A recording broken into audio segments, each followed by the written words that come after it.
32, Unit 32, this is the B2. We'll see some interesting forms. Rather short lesson, nothing really particularly difficult. Let's look at the third conditional. In A, if you had told me about the problem, I would have helped you. B, if they had studied, they would have passed the exam. And C, if I hadn't slipped on the stairs, I wouldn't have broken my arm. Okay, so in A, you did not tell me about it. If you had told me about the problem. In B, if they had studied, in truth, they did not study, therefore they failed the exam. And C, if I hadn't slipped on the stairs, in the truth, I did slip and I did break my arm.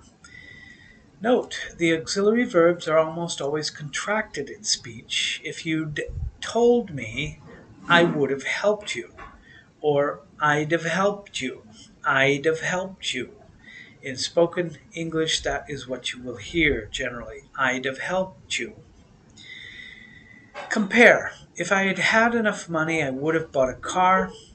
And E, if I had had enough money, I could have bought a car. In D, would expresses a desired or predictable result. In E, could expresses a possible option. I could have bought, I would have been able to buy, I could have bought a motorcycle, I could have saved some money. There's a lot of possibilities.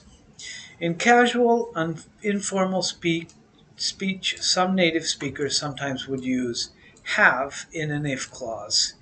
If you would have told me about the problem, I would have helped you. All right, this is usually considered not to be grammatically correct standard English, but it occurs fairly commonly. Don't do it. It's just not right. Using adverb clauses to show time relationships. Okay, let's look at these adverb clauses. We have after. A, after she graduates, she will get a job. B, after she had graduated, she got a job. In present tense, not a future tense, is used in an adverb clause of time, such as A, after she graduates, and also C, I will leave before he comes. D, I had left before he came. So present tense in the future tense result. She will get a job after she graduates, present. I will leave, that's the future, before he comes. Very common mistake is to say I will leave before he will come. We don't use will twice. When. E, when I arrived, he was talking on the phone. F, when I got there, he had already left. G, when it began to rain, I stood under a tree. H, when I was in Chicago, I visited the museums. And I, when I see him tomorrow, I'll ask him.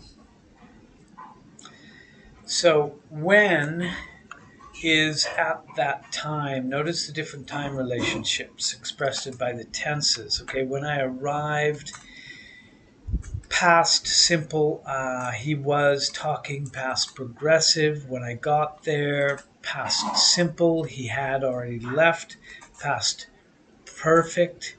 When it began to rain, simple past, I stood, simple past. When I was, simple past, I visited.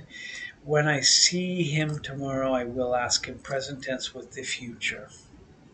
So we have an opportunity for different tenses here. While and as. While I was walking home, it began to rain. As I was walking home, it began to rain. Why, while, and as means during that time. During that time. By the time he arrived, we had already left. L and M, by the time he comes, we will have already left. By the time means one event is completed before another event. Notice the use of the past perfect and the future perfect in the main clause. We had already left, past perfect. We will have already left, future perfect. Okay, these are the main clauses, the dependent clauses. So we're using he arrived, simple past with the past perfect, and he comes, simple present with the future perfect, will have arrived. Since, N, I haven't seen him since he left this morning. O, I've known her ever since I was a child. Since means from that time to the present. In O, ever adds emphasis. Emphasis.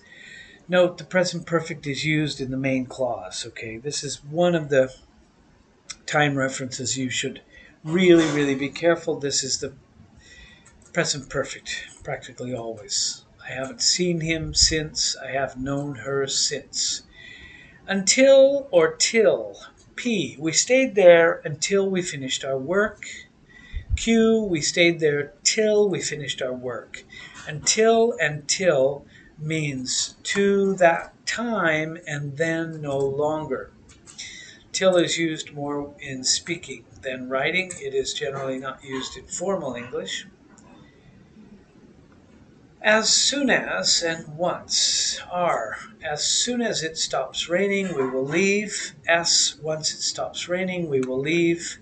As soon as and once means when one event happens, another event happens soon afterwards. So it's linking the two different actions, raining and leaving once it starts raining. Okay? As long as, so long as. T, I will never speak to him again as long as I live. U, I will never speak again so long as I live. As long as, so long as means during all of that time from the beginning to the end. So I will never speak to him again as long as I live. So I say this, and from the beginning of when I say it till the time that I die, I will never speak to him. So the beginning to end. Whenever and every time. Whenever I see her, I say hello. W, every time I see her, I say hello. Whenever means every time. It's practically the same. The first time, the last time, the next time. X, the first time that I went to New York, I went to an opera. Y, I saw 2 plays the first time that I went to New York. And Z or Z, the next time that I go to New York, I'm going to see a ballet. After the article the, verb clauses that follow first, second, third, etc., or last, next, etc., need to be introduced by time and that. That is optional. The first time I went to New York, the first time that I went to New York. These are introducing something that happened from that moment, or will happen from that moment. Okay, personal pronouns. Let's look at personal pronouns. You have subject, object, possessive, and the possessive adjective. Let's look at the singular. I is the subject. Me is the object. That means that it is after the verb. And the possessive pronoun is mine. That talks about an object, and I'm not using it as an adjective, but as a pronoun. So that book is mine. Possessive adjective instead, my name. My name. The name is mine. You see, I'm using mine as a pronoun. You is the same as the object you, the possessive pronoun yours, and the adjective your name. He, she, it becomes her, him, it as the object, hers, his, its as the possessive pronoun, her, his, its name, that's the possessive adjective. Plurals. We, subject, becomes us, object. Ours is the possessive pronoun, and our names is an example of the adjective. You, as we saw before, this is also plural. You, yours, your names, possessive adjective. They, subject, them, object, theirs, possessive pronoun, their names. Okay, I read a book. It was good. a pronoun is used in place of a noun. The noun it refers to is called the antecedent. The antecedent. In A, I read a book, it was good. The pronoun it refers to the antecedent noun book. B, I read some books, they were good. A singular pronoun is used to refer to a singular pronoun, such as in A, I read a book, it was good. It is singular. Instead, I read some books, they were good. A plural pronoun is used to refer to a plural noun. Books, they were good.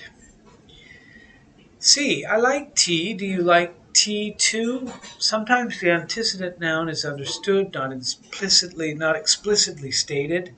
So I like tea refers to the speaker, and you, do you like tea refers to the person the speaker is talking to. Those are understood. D, John has a car, he drives to work. Subject pronouns are used as subject as sentences. Subjects of sentences. John is the subject, he drives to work, he is the subject. Instead, object pronouns. John works in my office, I know him well, I talk to him every day. Object pronouns are used as objects of verbs or as the objects of prepositions, as in F, I talk to him every day. So it's still an object, it's after the noun. G, that book is hers, yours is over there. Possessive pronouns are not followed immediately by a noun. They stand alone. They are pronouns. They take the place of the noun. In H, the book is hers, yours is over here. Okay, I'm looking at this. This has an apostrophe. Possessive pronouns do not take apostrophes. I, her book is here, your book is over there. Possessive adjectives are followed immediately by a noun. They do not stand alone. J, a bird uses its wings to fly. We do not say a bird uses its wings to fly with an apostrophe. L, it's cold today. M, the Harbor Inn is my favorite hotel. It's been in business since 1933. Okay, it's as a possessive has no apostrophe. A bird uses its wings to fly. Its has an apostrophe when it's used as a contraction of it is, such as it is cold, or when it is part of the present perfect tense. It's been in business, it has been in business. It's got also. So those are with the apostrophe. You can do exercise 7 if you have access to that. Let's look at wish, verb forms following wish. When wish is followed by a noun clause, the speaker wants reality to be different, to be exactly the opposite. Okay, this is important to understand the structure. Okay, the true statement in a wish about the future is, she will not tell me. She will not tell me. So using this wish structure, I can say, I wish that she would tell me. I wish she would tell me. I'm using wish not for an object. I can wish for a new job. But here I am constructing another sentence, another clause, a subject and a verb. So I'm using would with a wish about the future. B, he isn't going to be here. He isn't going to be here, that's the future. I wish he were going to be here. Okay, you see this is, I wish he were going to be here. We're using the past progressive to talk about something that is not true. He isn't going to be here. C, he can't come tomorrow. I wish he could come tomorrow. You see, can is the present, she can't come, or the future, she can't come, sorry. So I wish she could come. So these are wishes about the future. And we use would, were, or could, or any past tense verb. Uh, Past verb forms similar to those in conditional sentences are used in the noun clause. For example, would is the past form of will, is used to make a wish about the future. Let's look at a wish about the present. D. I don't know French. I wish I knew French. E. It is raining right now. I wish it weren't raining right now. F. I can't speak Japanese. I wish I could speak Japanese. So, in all of these sentences, the past tense is used to make a wish about the present. Okay, so uh, we have I don't know French, present. I wish I knew in the past. It is raining. I wish it weren't raining, the past perfect, past progressive.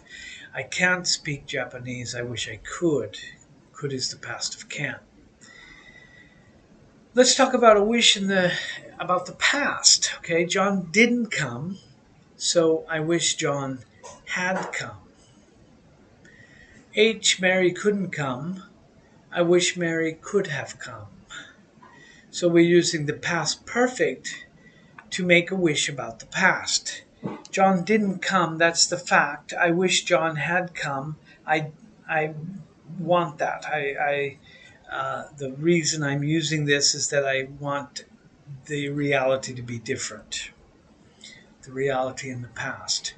Mary couldn't come. I wish Mary could have come.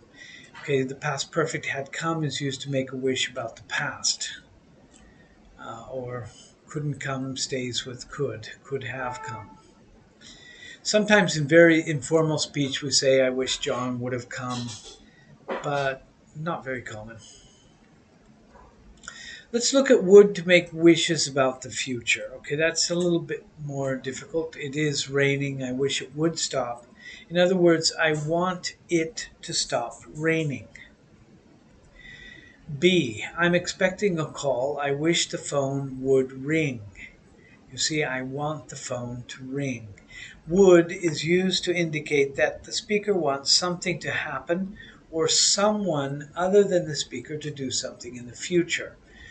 Wish may or may not come true. It may or may not be realized. It's not that important. What is important that I want something to happen other than someone other than the speaker to do something in the future. In fact, it's very strange that I would use would. I wish I would do something. We just don't use that because someone or something other than the speaker. It's going to be a good party. I wish you would come. D, we're going to be late. I wish you would hurry. Okay, in these sentences, I wish you would is often used to make a request. I wish you would come, like a request. I wish you would hurry, request. But the fact is we're going to be late. That's the problem. It's something happening in the future.